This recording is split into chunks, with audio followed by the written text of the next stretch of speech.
we are. That's the right button. Okay. Other shows on the New Thought Media Network, they have a producer. And here we just have this guy who sometimes gets befuddled and realizes, oh, wait a second, I need to do that. So that's what it is. Well, Anyway, yeah, on my end, I have a few things to adjust. One being the heater, and it's never on before I get on here. So I'm not thinking about it. But right, and then it cranks itself up. Yep. as soon as we start talking, bam. And I'm like, okay. Right. So I sent a text, it's off now. Okay. And you live near the airport, so periodically, right at showtime, the fleet, the squadron flies in, which is always fun as well. And of course, it's April showers. Mayflower season is coming, and Steve with the power lawnmower is going to be in full force every Monday. But that's life. That's what happens. You know what? One of these times we're going to talk about this noise thing because I'm going through it now. It's like unbelievable that it is bothering me, that it didn't bother me before, but now it's just everywhere. And yeah, I got to tell you, it is funny because I'm going to, it's funny if it's not, I told you I want to have a in-house studio Yeah, hookup. build the silent room there. Yeah, and I was just, my mind is going through all these things. So I went to the ocean yesterday, a different part, just fabulous, fabulous, fabulous. Oh, I was so excited. And I thought, but if I live here, what kind of soundproofing could you, I mean, this is the ocean. You just don't tell the ocean when to talk. You can't turn it off and Yeah, there's no hushing. no. So, and I thought, is there any soundproofing on the planet that would work for this? Oh yeah. It's not cheap, but Yeah. So it's anyway, I'm all tangled up in that, and so you can do a practical prayer for me on that one because I don't think I can do it. I think got too much. I'm too confused. pieces fitting together perfectly. Clarity, wisdom, and divine guidance as your next perfect steps. I'm making the observation that if the Chinese water torture were invented today, it would probably use leaf blowers.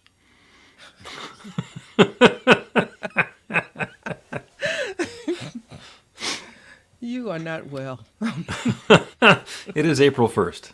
So Okay. Yeah. there's Okay. that. And welcome to everybody who is either watching us live on New Thought Media Network and our various social media channels, or watching the rebroadcast of the recordings later on. This is the pre-show. We are getting ready to record episode number 147 of the Practical Prayer podcast, which will go into podcast land in a week and a half or so. And in the pre-show part, we kind of chat about what's going on and set ourselves up for what's going to happen in the podcast. And we also communicate with folks. If you have a comment or a question or a suggestion or a request for a prayer, you can put into the comments on your social media now. We'll see them and take them under consideration. Or if you don't want to do that, especially if you're watching on the recording, you can go to the website, bethelight.com, be-the-light.com, and there's a practical prayer section there, and you can find the comment button and do the same thing using the website as an alternate form of technology. So with that stuff said, it's the 1st of April, which in the sales world is Q2, and in the humor world, it's April Fool's Day. And in the Christian world, it's Easter Monday. Actually, that's only the part of the Christian church where they didn't do big deal Easter yesterday. Yeah. Then we got to walk to Emmaus today. Get off Walk on to that Emmaus. journey. Yeah. Yeah. We got Okay. 50 And days we're to also, Pentecost. yeah, and we're in the midst of Ramadan. So there's some stuff going on. Yeah. Passover's coming up before too long. Yeah. And April showers. Which I'm having right now. You have them where you are?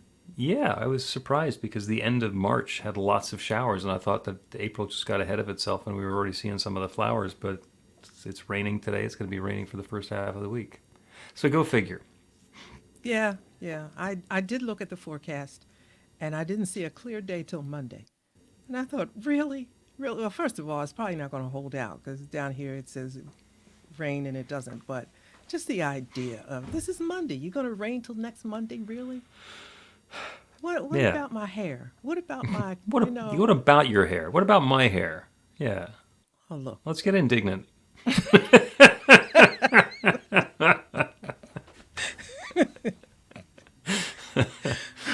Okay. So for the episode today, you want to talk about the ego some more. You want to clarify some of the things we talked about before. Did we talk about this before? The ego? We've mentioned the ego. Yeah. And what you said right before we went live is that you wanted to clarify the ego. And I'm thinking about ghee, which is clarified butter that Ayurvedic cooking uses. And that's not what you meant. You're not talking about melting the ego ahead of time. So your clarifying is different. Yeah. Yeah. So give me a little flavor about what we want to talk about. Well, it means different things in different camps. So, of course, when I came to New Thought, I don't remember, nobody talked about it very much. Well, look, I wasn't talking to a whole lot of people either, though. But I had one perception of the ego as a bad guy or something that you struggle with. And I never like it was if you have an ego, it means that you're cocky and you're this and you're that. And that was the perception that I had, good, bad, or otherwise. That's just what I thought. And when you would talk about it, I'm thinking like, I think I've got this ego under control. Like I don't want what anybody else has, and I'm not trying to be better than anybody else. I just want my own thing. Y'all leave me alone.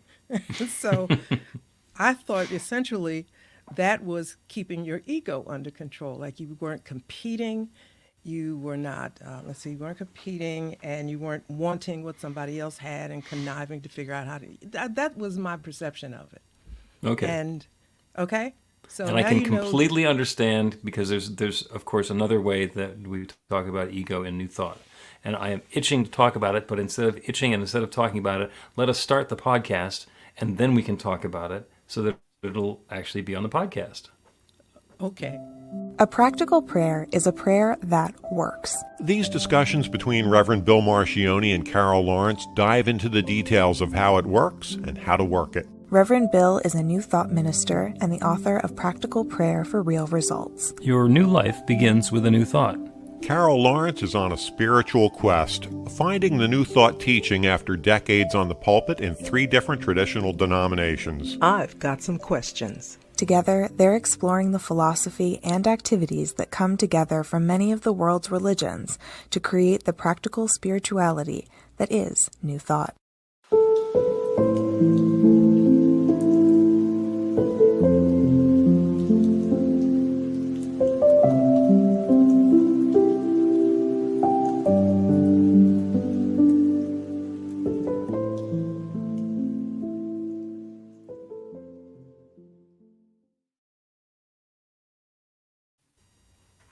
Welcome to the Practical Prayer Podcast. I'm Carol, here with Reverend Dr. Bill Marchiony. Hi, everybody. Hey there, and we're going to talk about the ego. Apparently we're going to talk about the ego some more because we have talked about the ego before, but there's a little bit of confusion and there are several different ways to think about the ego. And until we have clarity about it, we're liable to think about the ego using one framework or paradigm and get that mixed up with another one. And of course, that's game on. That's how Blake Edwards made all of those movies so funny. It starts with one misunderstanding and then it's a misstep after another. Yeah. So you're going to clear all this up because... Are you kidding? No, then we wouldn't have another episode of the movie. Yes, we will. We will definitely bring some clarity to our understanding of the ego. So I would like to have you start by talking about your understanding of ego, either in the good old days when you were in traditional religion, or in the newfound days of New Thought, or what happened when you made the switch between them. And then we'll zero in on what to talk about next. Okay, so I'll talk about it when I call it across the street in traditional church religion. It was when you thought better of yourself than you really were, when you were very competitive, you wanted to beat the next guy out, you well, I said talk. We were better, and you beat the other guy out. And you would want actually covetousness would have covered this a little bit better, but you want what somebody else has, and so you do everything you can do to either have steal what they've got, or have what they've got, or whatever. It was just all in that kind of understanding, and because of that, I actually took great pride. Like, I'm putting this out there. I took great pride in saying that my ego was under control. Well, it was easy for me to say that because I never saw anybody have what I wanted. And There you go. that's the honest to goodness truth, and I was around a lot, and it was never any work or ministry that I saw that I wanted. Mine was extremely exclusive as far as I was concerned. So it was no reason for it. If I had this terrible thing of ego, it just was sleep, I thought. And so Okay. then I met you, and you're speaking in New Thought language, and you're using the ego, and you're saying, a couple of times you said you have to get rid of the ego. And I'm thinking, I don't, first of all, my ego, I haven't seen it, maybe since I was 2. I don't even know what that looks like. And what are you talking about? But I figured you know more than me, so I'll just sit there and wait, and it'll unravel eventually. So I did understand that there's a different understanding, definition, because everything has a lexicon. So the ego means something a bit different on this side of the street in New Thought. But then maybe, before we get started, maybe I'm going to say that maybe not a whole lot. Maybe I just was looking at it through a very small lens, because there's something in the Christian church labeled the carnal man, which might be exactly what you're going to explain. But anyway, it would be good for you to just put this in context. It's possible. I may explain it. I may not explain it. So we'll start with basic psychology. Ego is the sense of self. It's what tells me who I am. And there are a lot of reasons that it's good to have an ego. My joke is that if you have a whole bunch of people with zero ego attachment, zero sense of self, zero need to claim their own existence or domain, you'd never be able to take attendance. The person taking attendance would say Carol, and you'd say, I'm okay being Carol or not. I'm not attached to being Carol. And you wouldn't raise your hand and help them. So in the most basic sense, that sense of identity, that sense of self that tells us who we are, that I'm in here, is important and valuable. When the ego gets puffed up and starts to take itself a little too seriously, as you were talking about, it's when I want something that somebody else has, and I think that I'm better than somebody else, and I'm going to try and use the tools at my disposal here in life to take the stuff that I want, or to move the pieces around so that they are fashioned in a way that I enjoy. That's the usual rap about the ego. So on the one hand, everybody has one, and it's very important to have one. And as you were talking before, keeping it in balance, not letting our egos take stuff away from us, or get completely crazy, because then our lives become pretty much unmanageable. And that's all on the human physical walking around level. The part that we need to watch out for in New Thought is the spiritual context of our ego. And when we talk about where the ego gets a bad rap in New Thought is, I'll give you the scenario. So we have this prayer technique, which is pretty simple, and anybody can learn it. There's 5 steps, maybe 7. And in any area of our lives, we can use that practical prayer technique to create a new experience in our life. So, and I'll use an example of prosperity. So somebody is having a challenge with their prosperity. There's not enough money in the bank. It's the first of the month, and I'm really aware of it because I don't know how I'm going to pay for the, I'm robbing Peter to pay Paul and doing all of those other things. We do a prayer. And the first step in the practical prayer is to acknowledge that there's an infinite creative power that creates everything, limitless abundance. Okay, this is the power that creates galaxies. Okay, and the second step in the prayer is where we identify that power has created everything, and that everything includes me. So I am part of this one infinite creative power. And because I have conscious awareness, I'm using that same creative power to create the next experience in my life. So basically, in the first two steps, the recognition and unification steps of a practical prayer, we are putting ourselves on the team with the infinite creative power that creates everything. And then we affirm or realize our new truth. We say, I'm prosperous. I have plenty of money to pay the rent, to save, to share, to spend. I am in the flow of that limitless abundant goodness. I am prosperous, and there's no reason that I can't be. So I'm claiming my prosperity. And we're doing that in partnership with that infinite creative power that creates everything. And then we end the prayer with gratitude. I'm grateful for the good that's coming about. I'm grateful for the transformation, whatever we're grateful for. And I let it be, and I know it's so. And what we're doing in that process is we are taking that idea of our prosperity and putting it into the creative law that creates everything. And before you know it, what happens is a check shows up or somebody drops by the house to pay you back for something that you forgot they owed you for. Or somebody desperately comes over saying, I need somebody to help with this work. You're perfectly talented and skilled for it.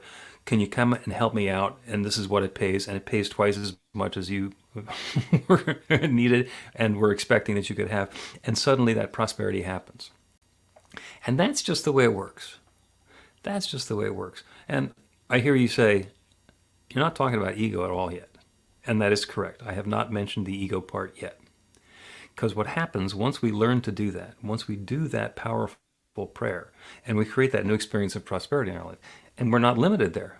We get new relationships that are happening in our life. We get new work that's showing up. We get new opportunities to do stuff. Our health and vitality gets wonderful. We get a free gym membership because somebody wanted to go to the gym, didn't want to go by themselves. All this good stuff starts happening. And the most dangerous thing that happens then is that I think, I'm creating all this great stuff. That's where we're talking about ego. It is not me doing it. Mm-hmm. That first step in the prayer is identifying an infinite creative power and then identifying that I am part of it. If I slip into thinking that I'm doing the changing, that I'm doing the creating, then not only have I missed the point, but I'm undermining the possibility of it continuing to work for me.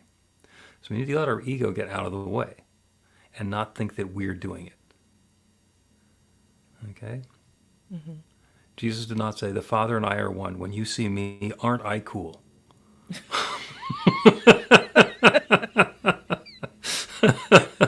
You are on today. Okay. Yeah. All right, but let me see. So okay. It's not. That kind of reminds me of what you talked about two podcasts back, and then we touched on it last time when you talked about God is the manifester, and I'm like, oh my God, that like, now what? I thought we were co-creators, but it kind of put things into perspective, and what you said even puts it in further perspective. So as a co-creator, there really isn't any room for the ego. Would that be a fair thing to say? It doesn't help. Yeah. There's room for the ego in that we can convince ourselves that we're doing it. And when we do that, it can be a huge distraction. So there's no need for the ego. The only requirement is to understand that we're involved in this big creative process. My nephew's an electrician, and he can get the wires and the transformers and the things and the stuff and set it all up and have a perfect electrical circuit. But if it's not hooked up to power, nothing's going to happen. He could be the best electrician in the world. Nothing's going to happen unless it's connected to the power. Okay, so one can be as gifted, as highly gifted as ever you can imagine, and nothing can happen if it's not connected to the power of God and the being in alignment. I think that's a good thought to connect to this. Yeah, Sure. I get that. Yeah, there's lots of metaphors. The fastest sailboat in the world. No wind, not going anywhere. Doesn't matter how good a sailor you are. And then you're talking about how good a sailor you are. If there's no wind, you're not going anyplace. The wind blows, you can let it carry you faster than anybody else, but it's still the wind that's doing the work. So without the wind, you can see like I'm backstepping through this. So without the wind, without the power, you only have the ego. Right? Yeah, if we're claiming that the wind is coming from us, then that's our ego talking. No, the boat is not moving because of us. The boat is moving because of the way that we're working with that power. Okay. So then how would one know if their ego is what I used to call out of control? Because you're not going to kill it.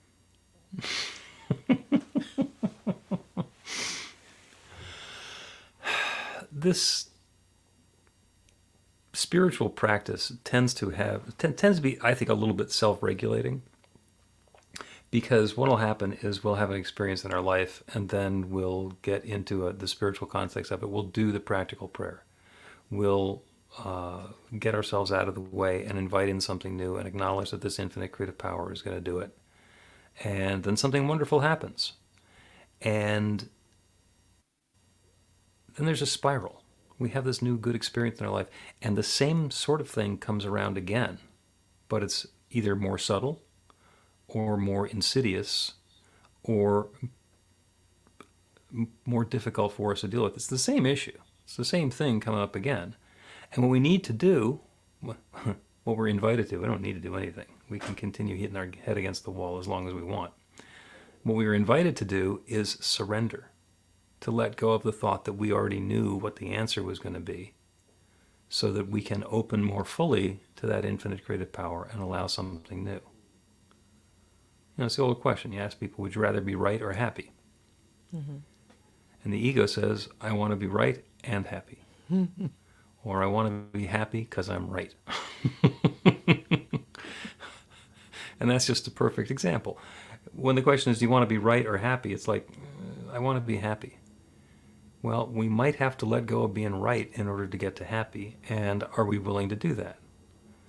And it's easy for me to say, well, of course, that's what we have to do. And it's not easy.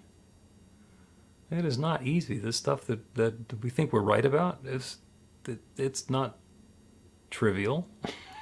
It's ingrained in our life. Of course I'm right. How could I be wrong about that? About them, about her, about it? How could that investment have possibly been a Ponzi scheme? Whatever. So then, that's perfect. So how do you know when the ego needs to be reined in a bit? Because we're out here doing stuff, and we know how to do stuff. We know what we're good at, and all of that. How do you know when it's, as some might say, when it's God or it's you? I'm ad-libbing this a little bit, but throughout, and I'll speak personally, throughout my life, things have been going along, working really well, and then something will happen, and there's either a disagreement or a conflict, or it starts going sideways, and it's not working the way that it had been working, and it's not nearly as much fun as it used to be. And there's that feeling. And it's a little bit exasperation, it's a little bit frustration, it's a little bit anger, it's a little bit sad. It's like all the grief things. It's like, oh, this was going so good, and now, When that feeling comes along, it's time to look at our ego. Because for whatever the surrounding activity is, it's happening again. The same thing that caused those feelings, the same combination of experiences and perspectives and understandings and judgments that made us feel that the first time or the first 100 times that we felt, oh, this isn't working. The same combination is coming around again. Mm-hmm. And the thing to do then, instead of what our ego tells us, which is double down, grab hold, bring this back upright, force it into alignment, is to breathe out, let go, and say, what next is possible here? because we get to do that surrender at a deeper level. And that's letting go of our ego. And that leaves a whole lot more room for that infinite creative power that creates everything, that, by the way, has created this next learning experience that we're having to guide us and inform us as to what we can do next to bring the gleeful, joyous experience that we want into our lives. So then, on the 10 steps to getting your ego under control, Oh, it's not just 10, but yeah. the 10 major ones, maybe that's okay. So one of those is letting go, Yep. maybe of your own idea, your own way of normally doing it and getting things the right way. Just let it go. Is that what Well, you're saying? make it sound so simple, but yeah, let it go. Well, it can be simple. Mm-hmm. Depends on your threshold. Depends on your threshold for pain. That's a good point. Yeah. Okay. All right, let's take a break, and when we continue, we will talk about those white knuckles that clamp onto what used to be, wanting it to come back. Learn to put practical prayer to work in your life. The steps are simple to learn and let you begin to get real results to create the life of your dreams immediately.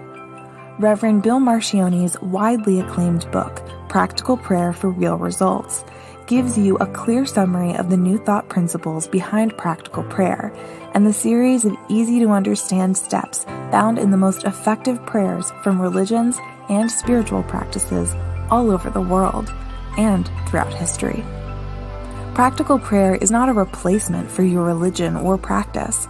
It's a technique to make the work you do in consciousness even more effective. The book includes 40 prayers on various topics that you can adapt as needed and use as your own. Practical Prayer for Real Results is available in paperback, Kindle, and audiobook on Amazon or at b-the-light.com.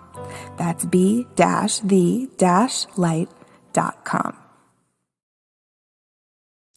Welcome back to the Practical Prayer Podcast. I'm Carol. We're here with Reverend Bill Marchiony. We're talking about ego, the pros and cons. And on the one hand, everybody needs an ego because it lets us understand who we are in the world. And when we think that we are we are one with the infinite creative power, but we are not in charge of it. So we are able to channel and accept and allow that infinite creative power to create new experiences in our lives. And it does wonderfully. And it is as we partner with it rather than as we try and control it, because we are not in control. We have an advisory position. I like that. Yeah, I've been on point with that one because, I would often say, even on the other side of the street, listen, God, I have an idea here. Now, I know you know what to do, but just in case, you need some clarity, this is what I have, suggestions that I have. Yeah. A friend of mine likes to say, I look forward to seeing how God is going to work this out. Mm-hmm. Yeah. And it's the same thing about opening and allowing and making space. There's a classic scene in the original Karate Kid movie where Mr. Miyagi is trying to catch a fly with the chopsticks. And then the Karate Kid does. Of course, it's beginner's luck.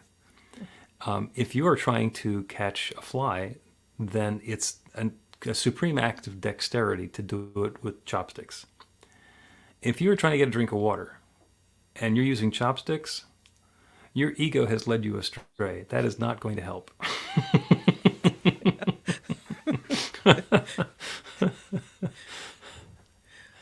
And that's what happens, is our ego tells us, I can do this, and I can do it the way that I've been doing this, and I'm good at this, and I can make this happen my way. And that's when it's time to let go. That's when it's time to surrender the thought that the way that we've been doing it or the way that we want it to happen is not serving us and get back into that partnership with the infinite. Mm. So it's really getting a clear perspective, not just on who we are or understanding who we are. And we can get a little out of control or a little, whatever. But also understanding who the God, Spirit, universe, the big one is. And how we are in partnership with this. Yeah. Yeah, and it's very subtle. We're not in charge in our relationship with the infinite. We're not in charge of the relationship. I've brought that up before, that if we think that there's something we can do to displease God, like if I do this, it's going to make God angry. Well, there's a huge ego-based assumption that I can do something to make God feel something. And that would put me in charge of the relationship, because now I can control how God feels. And that's just not the case. Mm-hmm. So, no, it's about letting go of that too. So, no, God is not going to get mad. I might get mad because I've disappointed myself, but it's, I'm just trying to bring God in as an accomplice to help in my personal self-beating. That's a huge belief system to undo right there. Yeah. You spoke of it just so simply because you know this stuff. I keep telling you, you know this stuff. But that's a huge one to get over because we've been talking about that since episode number 1. So we're 147 episodes in, and it's still the same thing because it's still huge. It's still like that's the big thing. Yeah, hard to let go of. It's quite a pleasure to let go of it. I mean, if you can just take a breath, it's a moment by moment growth, I think, in that regard. But once you get that, then, you can really sail pretty well, because it's not like you have to be afraid of God if you go this way or that way, even when, a lot of mistakes we make, including with the ego, okay, until we understand it, are mistakes. And some of them are regrettable, some not so regrettable. But it really takes a huge weight off of you to know that not only because you screwed something up, that you didn't, whether you understood it or not, but then now you don't have to worry about like this divine power coming after you when you least expect it to make you pay for the mistake. So this thing is huge. Oh, yeah. Yeah. A little metaphor is that you're driving down the street and you make a right turn and you go down and you're starting to not be familiar, and then you wind up at a dead end. And if we think that God is punishing me by giving me this dead end, then we've missed the point. No, we made a turn that we would prefer not to have made. And we can go retrace our steps for a while. Maybe if we didn't have the GPS on, we can turn it on and figure out how we got to where we are. And then if we're really doing well, the next time we're driving down that street, we're not going to make that same right turn. Mm-hmm. We're going to turn a block ahead or a block past or wherever it is that goes through the dead end, so that we have learned something and we have actually gone through some personal growth. And the biggest reason not to blame God when something doesn't go our way is because if we just blame, oh, God didn't want me to have it, well, that's the end of the process. There's no learning.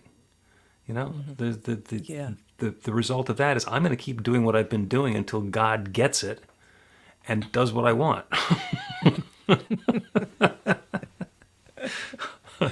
Yeah. And when I phrase it that way, it's pretty obvious it's not going to work. Yeah, but that, what just bears repeating what you said. There is no learning in it. And that's so important, because, sometimes people keep doing the same thing.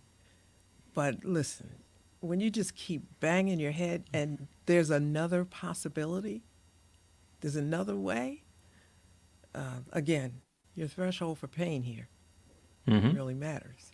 And when you talked about going down the street and making turns, a dead end, I was at the ocean yesterday, and there's an area that we go to that no matter what street you go down, it's a dead end. Because, if you go through, you're going to go into drive into the Atlantic, yeah. Yeah. So but then dead ends are good. they're good, but it feels odd. You know, I guess maybe it's odd to somebody from Philadelphia.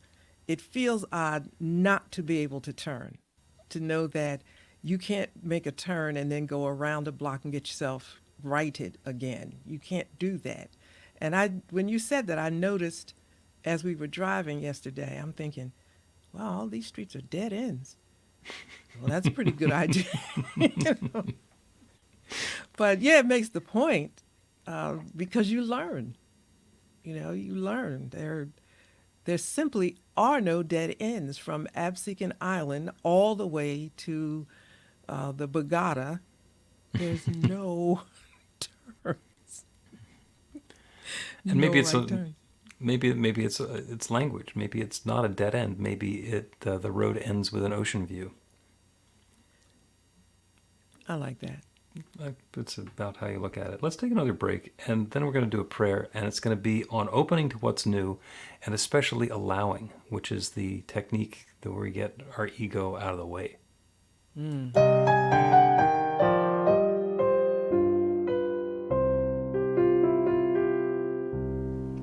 Are you ready to get results? Now, that's not a rhetorical question. Are you ready to get results? RUR2GR. That's actually the abbreviation for the steps in a practical prayer. Recognition, unification, realization, gratitude, and release, with a couple of extra steps in there in case some doubt creeps in along the way. RUR2GR. This class is about the prayer technique that's common to all of the spiritual practices and religions in the most effective prayers that they have. And by effective, I mean that the prayer works. It actually creates a change in the experience of the person doing the prayer. It gets a result. We're going to begin with theory, and then we're going to take it into practice. By the end of the class, you will have your very own practical prayer that will help create transformation in your life.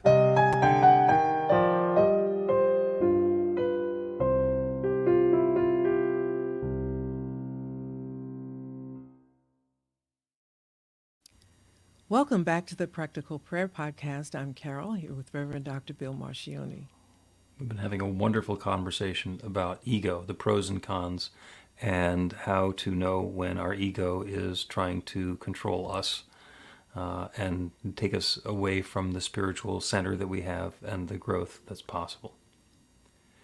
So that's what the prayer is going to be about today. And again, the ego is not bad. The ego is necessary, but the ego is also not what's going to be creating that next new experience that we're having in life. And it's kind of insidious because if our ego thinks it knows, if we think we know how something's going to work, then we can get attached to the how and not be involved in what we want to have as to be the outcome of the experience. We get ourselves distracted. So as a very simple exercise, I invite you to take a deep, full breath and hold it at the top. Now take another deep breath in. And you will find that you can't because you're already full. There's a little more room, but you need to release. Let go. Take a deep, full breath out. And let that make way for something. Now there's the possibility of another deep, full breath in. And as we continue doing that, as we continue to being open to something new, letting go of what's already been, releasing our attachment, in other words, getting our ego out of the way, thinking that that breath that we just took is the be-all and end-all, and that's all we need to do, and just let that oxygen keep on supplying us. It doesn't necessarily work that way. So, I invite you to close your eyes if you're comfortable doing that, or go to a soft focus. And that lets us turn away from the details and the specifics and the indicators in the world around us. And lets us open our inner eye to the possibility of what's new. And we know the sorts of things that we'd like to be experiencing in our lives. Sometimes it comes up like a catalog, or an Amazon page, or a search of what's the way I want this to look, and what's the fashion that would suit me, and what are the specifications that I like. And that's all possible.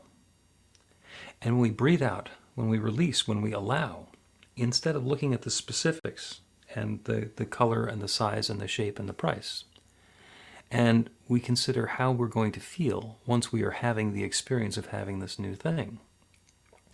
What we're actually doing is allowing an awful lot of room to maneuver so that the infinite creative power that creates everything can bring that into our experience. And it might be how we thought it was going to happen, and it might be completely different. It's the magic of the breath out. That's the power of allowing, letting go, opening to what is new, and inviting that infinite creative power, that divine source that shares itself as all of its creation. God, spirit, nature, the source, the creator, the Big Bang, whatever it is that we call it, that one has created everything. It has created each of us. And it is fully poised and prepared to create this newness in our lives. And as our ego puts down the spec sheet of how it's supposed to happen and what the schedule is supposed to be and what the dimensions of the shipping container are going to look like, as we release our attachment to the specifics, we open to the possibility of that newness, that grandeur, that wonder coming into our lives. And that infinite creative power that creates everything, that has created us, is creating that newness for us, through us, as us right now. Sometimes it happens faster than we can possibly imagine. Sometimes there are curious delays that we can't explain until way after the fact. Sometimes there are things that we get to learn along the way. And still, by engaging in this process, by letting go of what has been, of letting go of our judgment and the thought that we know how it's supposed to happen, and settling into the awareness of that creative power that's creating this newness for us, and how that newness feels once it arrives, then the infinite does its thing, and the good unfolds. And it's different for each of us. This is the same prayer for everyone who's listening to it, but it shows up differently in everyone's life. It is a co-creative process. And I'm grateful for the way that it's unfolding. I'm grateful for the good that's coming about. I'm grateful for the awareness of this creative law. And I'm grateful to know that the law is already responding and this goodness is already at hand. And so with a deep feeling of thanks for all of this good and the good still on the way, I speak this word and release it into that same creative law. And I know that it's already saying yes. And so I let it be. And so it is. The Practical Prayer Podcast with Reverend Bill Marchiony and Carol Lawrence is a production of BeTheLight.com, be-the-light.com, where you can find more information about practical prayer for real results. Our theme is by Music of Wisdom. You can learn about the spiritual community of New Thought Philadelphia with daily guided meditations, Weekly celebrations of spirit, and Reverend Bill's classes in practical spirituality at newthoughtphilly.org.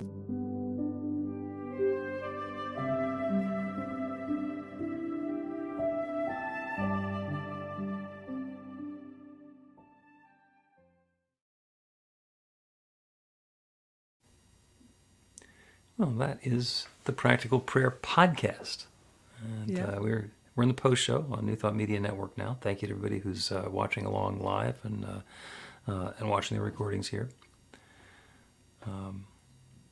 Clarifying? Yeah, very much. Very much so. It's a bit humbling, which I think is a good thing. Mm-hmm. And I used to shy away from that word humbling because that's another word that has, some baggage that goes with it. And I think the baggage that it has nothing to do with what it really means. But for this, it's humbling and creates space for greater gratitude, I think. Yeah. Does, in your opinion, the humbling go hand in glove with letting go of the thought that God out there is making the decisions? To know that Yes. there's a law that's responding, and Yes. that Yes. that feeling of being humble is like, oh, well, wait a second. There's a lot of electricity in these wires. I need to be careful. Yeah, yes, exactly. And it's to me, it's just really kind of sweet because, I used to be a control freak. I remember. And I'm, you know what, I'm not going to even be cocky because I think I'm not even sure if you can let that go altogether. That's like the ego. You have to keep it under control. Watch when it starts to peak out a little bit. But it is such a nice feeling to say, wait a minute, I am not that great. You know, this God that's great is not depending on me. Listen to this. God is not depending on me to make this happen or stepping back to make this happen. But this is what I did begin to feel. God trusts me. And that was humbling too. I mean, when you're humbled, you don't have a whole lot of words. It's just, you know, just don't. Like, God trusts me? Oh my God. Look at this, the bigness of this job and how it can impact, hurt, or help people. And I'm getting trusted with this? I better check in with God on a regular to make sure. So yeah, humbling, I think, is a really sweet thing. That might not be the best word, but that's the way it feels to me. I know what you mean. Yeah, it's and gee, you know, it's not I, it's the Father within who doeth the work. Yeah. You know, so I'm the channel. I'm the front man. I'm how it shows up in the world, but you know, it's not me doing it. But isn't that so cool? You know, that you're the front person. The other part where humility comes in is that, yeah, okay, I'm the front person on this, but not the only person. You know, Right. I can pull this off, but I got to go. Matter of fact, I have an appointment at 3:00 today with the person that helps me do my work. And it is so humbling and like a deep sigh of relief that that person is in my world. Because I know what I can do. I know what I can produce. But without that person, it's like nothing. It's just a pile of stuff. We got to talk about that one day, but I don't know what the title of something like that would be. It's just recognizing and appreciating the gifts that are in the world. And Yeah. knowing Well, this is that, the perfect yeah. time of year to do that. It's springtime. So, you know, go look around and see where there's not flowers and notice where there are going to be flowers soon and then watch as the flowers show up. Yeah. You know, my neighborhood's starting to fill up with cherry blossoms, which is like, where did these come from? You know, it's just fun, you know, and then the magnolia trees get going and then they drop all their leaves and it looks like a Barbie exploded. You know, it's just fun. Yeah, it is. All right. Quick note, if you are watching the recording on New Thought Media Network, you can go to bethelight.com, be-the-light.com. There's a practical prayer podcast section on there. And you can send a comment to us or question or a prayer request, and we will take it into the program. And I just want to thank everybody who has joined us today. It's wonderful to be here. It is. See you next week. See ya. Please help us say thank you to our organizational sponsors, including the Hefferland Foundation, Affiliated New Thought Network, International New Thought Alliance, Science of Mind Archives and Library Foundation, Center for Spiritual Living Denver, Center for Spiritual Living Midtown, New Thought Philadelphia, Planned Happiness Institute, Summit Center for Spiritual Living, One Heart Retreats, Center for Spiritual Living on the Lake, Unity Kitchener, Unity Spiritual Center Ottawa, Om Center for Spiritual Living, Satya Center, Begin Within Ministries, Center for Spiritual Living North Jersey, Unity of Savannah, and the Center for Spiritual Living Seattle, as well as all of our individual donors. Thank you for being part of the New Thought Media Network. Please like, share, and subscribe. New Thought Media Network, positively inspiring.